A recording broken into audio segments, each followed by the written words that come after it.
A good day to all of you. Welcome to the second episode of our two-part documentary series, Our Changing Climate, Let's Act Now.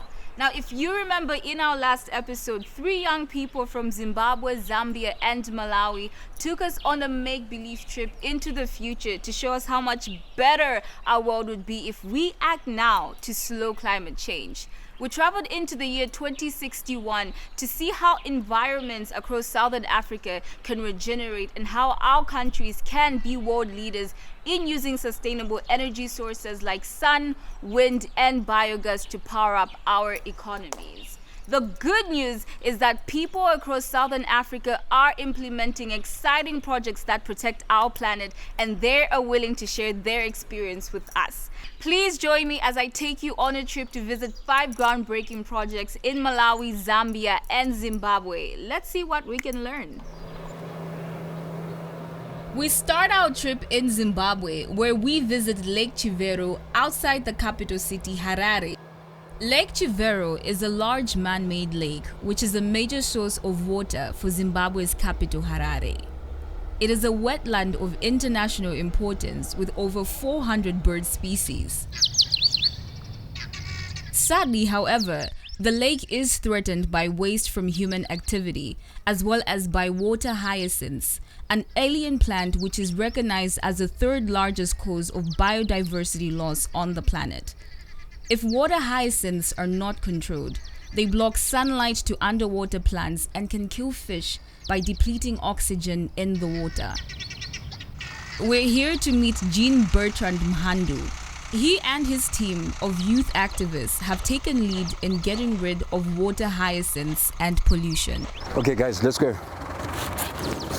Yes, we have to.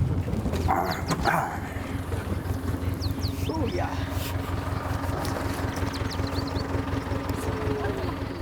That doesn't sound right.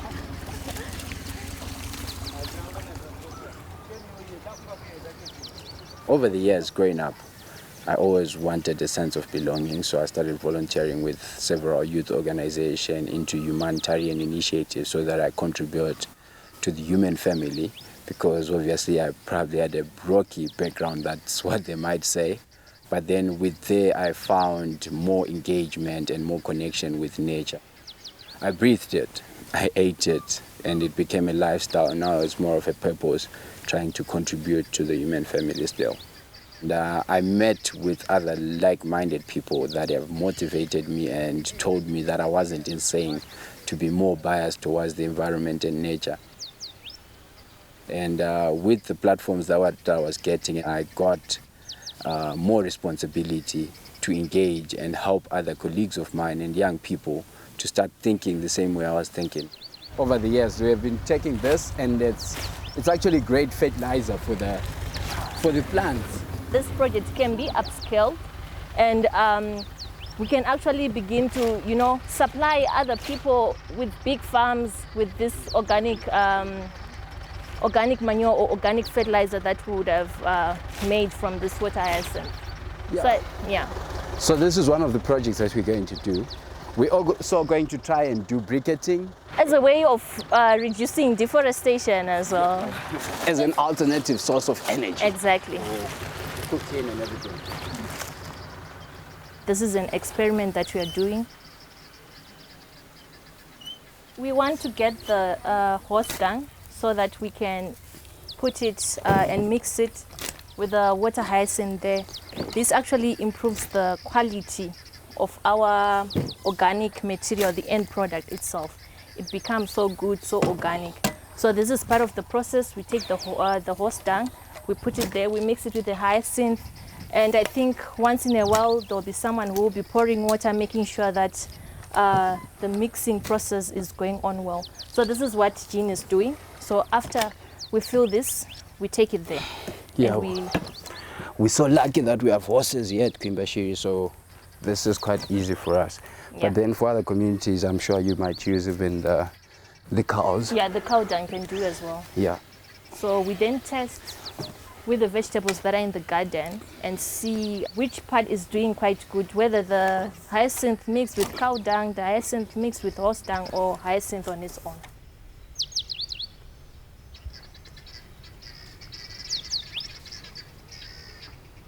water transfer center, this point, collection point, where all the clubs, all the people around, they can come and put their waste for recycling. So we will get, say, for instance, bottles, plastic, cans, sorted, of course, at source, because we don't want people using this as a dump site or as a rubbish dump. So what we want to do is, if we get clubs around the lake, all of them, including national parks, and bring in their bottles, their plastic, their cans, maybe they can be turned into value by selling them to the manufacturing companies, or we can recycle them ourselves.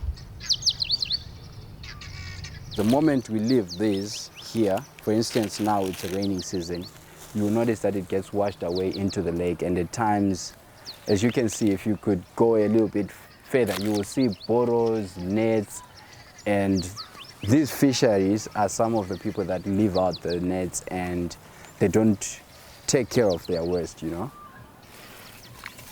So we have picked up so many stuff already. We have the cans, we have the plastic, we have the nets, we have paper, we have plastic. There are many bottles, and some are not just left by the fisheries. They are also left by the visitors that come, because this is an amazing tourist destination, one of the prestigious ones in Zimbabwe, well known for its rhinos, for the birds, for the crocodiles, you know, for so many things. We have even facilities here where people can come out for a weekend, for a night, and have a good time. My message to the people, or my peers, young people that are out there, is every tiny bit of good counts. Let's spread out the love and do something that doesn't benefit you only, but benefits the next person. Let's take care of our environment. It matters the most, and give back to the community and the society. We are the leaders of now. Nobody's going to do it for us, but we are going to dictate the lives that we're going to want in the near future.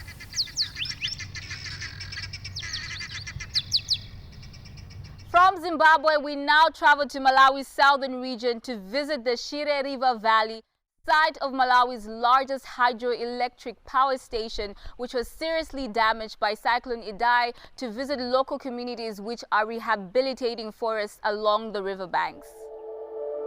The 402-kilometer Shire River, flowing from Lake Malawi, is the longest and most important watercourse in Malawi. On its journey southwards to Mozambique, it passes through Liwonde National Park and drops down through gorges and waterfalls. It supplies water for 2 electric power stations that provide more than 90% of Malawi's electricity. But trees have been cut down for fuel and cleared for crops along sections of the river. This is reducing the important role that their roots and natural vegetation play to protect the banks from eroding and sediment from flowing into the river during heavy rains.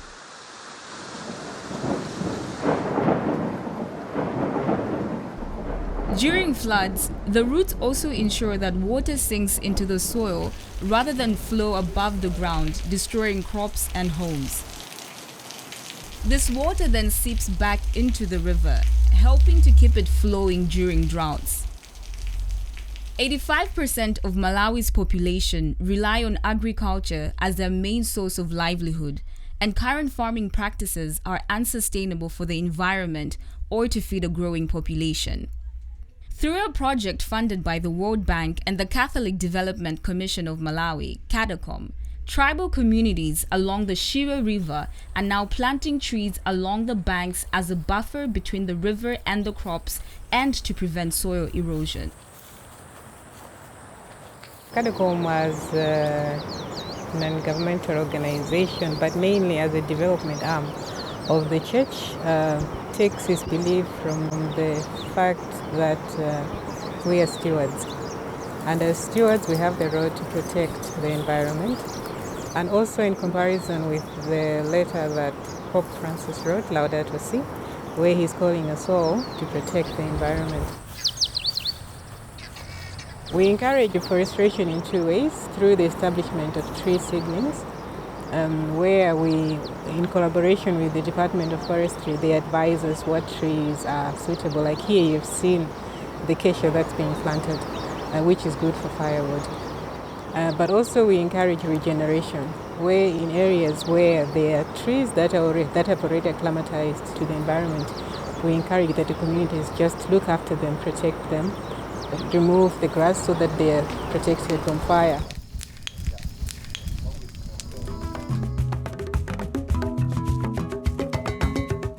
From the Shire River Basin, we now travel to the east towards Mulanji Mountain, where we visit the Mulanji Mountain Conservation Trust that is planting 250,000 seedlings each year to preserve the forest reserves that are always under threat.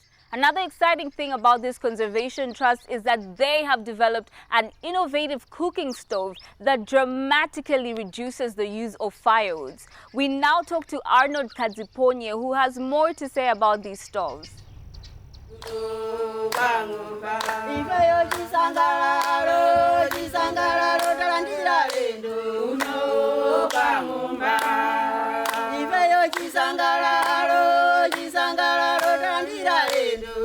These women from Mulanji rural area have something to sing about.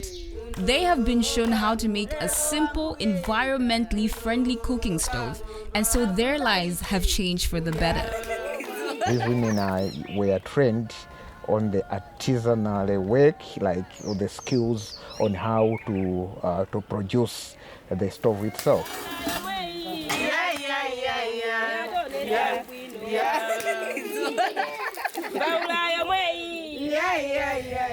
The stove has gone through a number of transitions from the initial stove that was produced then in 96, 97 to what we now have, the efficient Chitetezo Mbaula. We call it efficient because we have even tested the thermal efficiency, that it is over 37%.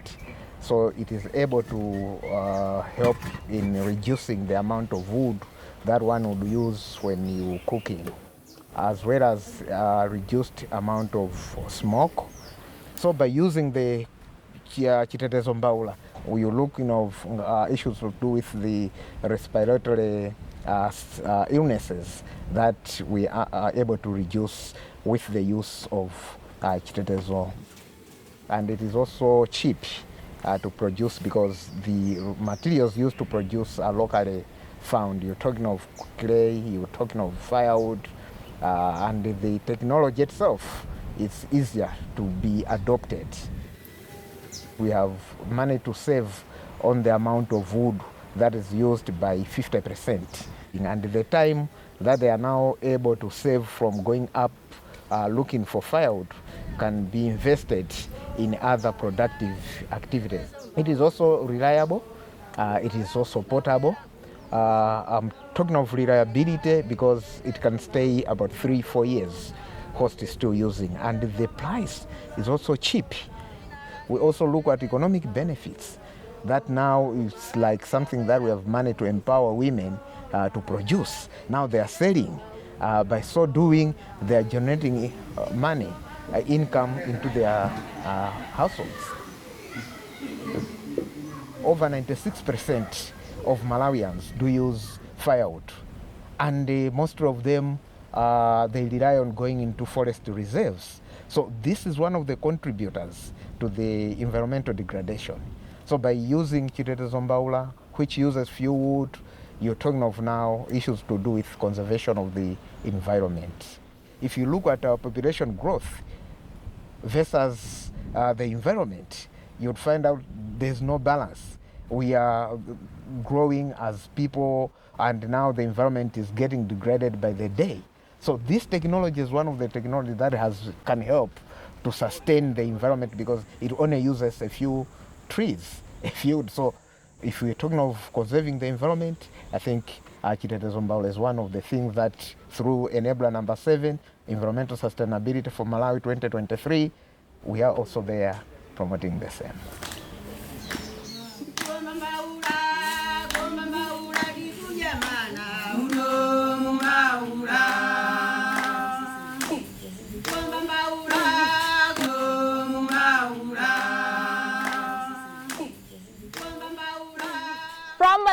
come down to Zambia's Kafue Valley, where we visit the Old Orchard Organic Farm, where only natural and organic fertilizers have been used for the past 20 years, and where they use crop rotation to prevent soil erosion. Now, what we really love about this project is that over 200 farmers from across Zambia have been trained to farm in the same earth-friendly way.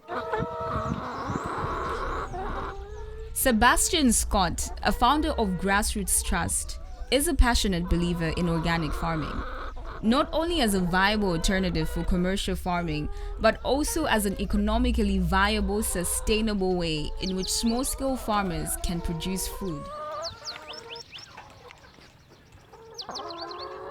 So organic farming, if you go to Europe, they call it ecological farming, others call it agroecology. So it's a method of growing crops without the use of synthetic fertilizers or chemicals. It's trying to be in tune with nature. So ecological farming tries to copy how Mother Nature grows things and translate it into a farming system that produces what we need to survive as people. Yeah. The fields you're looking at now, for example, this maize, soybeans, we use intercropping. We use legumes in crop rotation, intercropping, livestock manure, instead of using chemical fertilizers. One, because of the cost. I mean, one of the major things for farmers in Zambia, they feel they can't advance because they don't have access to enough fertilizers, which is the farming they know. So it kind of limits them in expanding their business. So we're saying, no, you don't have to rely on fertilizers solely. You can also do natural farming with legumes, animal manures, and get very high yields. You can see behind me how the crops are looking, even though they haven't had any chemicals at all, any fertilizer, any sprays for pests of any kind, but still we're going to harvest very good crops. Chemical fertilizer has a negative impact on the biology of the soil, although it can increase nutrients in the field. I mean, I wouldn't be someone who says chemical fertilizers don't work, but they have a negative impact on the soil, and their production takes a lot of energy. The contribution of fertilizer production and transport and use in the world has a very big impact in terms of climate change, in its emission of carbon into the atmosphere. It's one of the major contributors, in fact, commercial agriculture. Then the other chemicals like pesticides, fungicides, they all interfere with the soil fertility. Soil it runs as a biological process. There's the mineral component, which is the nutrients. And for those nutrients to get to the roots of the plant, they need the biology, the bacteria, the fungus, the protozoa, all the earthworms and the termites. So when you spray insecticide, fungicide, herbicide, those will all interrupt that cycle. So as a result, your soil becomes less productive. And we all know that cost of inputs is going up steadily, more than the price of food is going up. So that leaves the farmer in a difficult position because the soil fertility is going down, but the cost of production is going up, So where does the farmer end up?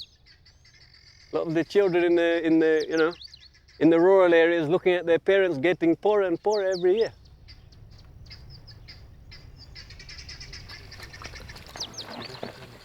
Organic farming helps farmers build their soil organic matter, which helps to reduce the negative effects of climate change.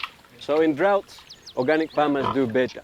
In wet years, organic farmers do better. At a lower cost, and the end result of higher yields at lower cost is what? Increased income, even in the face of climate change. So that's where we're really heading. We're not saying, no, how do we deal with this? We're saying, how do we deal with this in a way we can still make more money, even in the face of climate change, for the small-scale farmers in Zambia and in the region.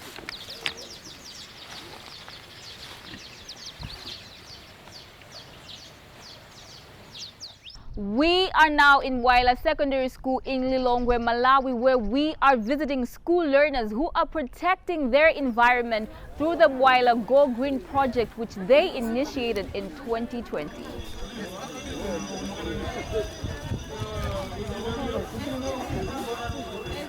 The Go Green project was started as a project which was initiated by Meet Africa, which is a SADC program here in Africa. And It is in cooperation with the Ministry of Education. One of the objectives is to empower young people to improve their physical environment and address the challenges of climate change. We wanted the students to take part in taking care of the environment, and so far we have planted about almost 2,000 trees. We take care of our trees in the way that we water them intensively, so that we keep the zones around the trees moist for the growth of the trees to be healthier.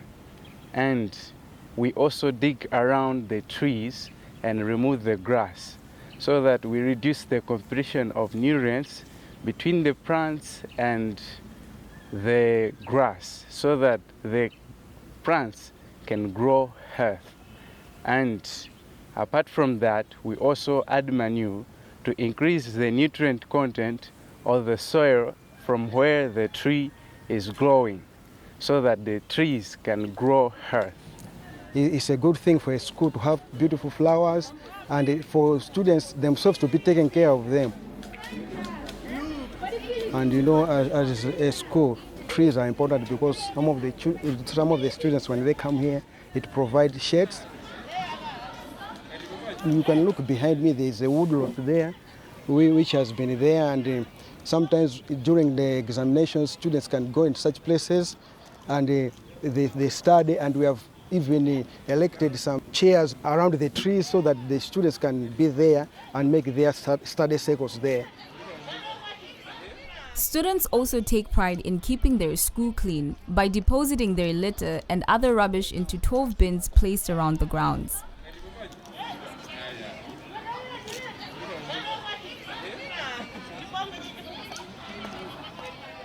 While a secondary school is committed to its Go Green project and schools around it are learning from its example, community members have also donated a borehole to the school, which enables learners to water their trees and shrubs and to create a student vegetable garden.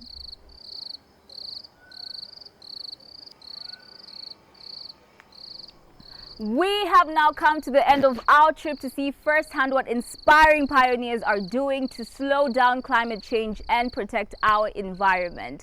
Sign up to Static White CSTO Pulse to get more information about these projects, and you can also share with us your experiences. So make sure you visit www.cstopulse.africa. Let us share our knowledge and act now to end climate change.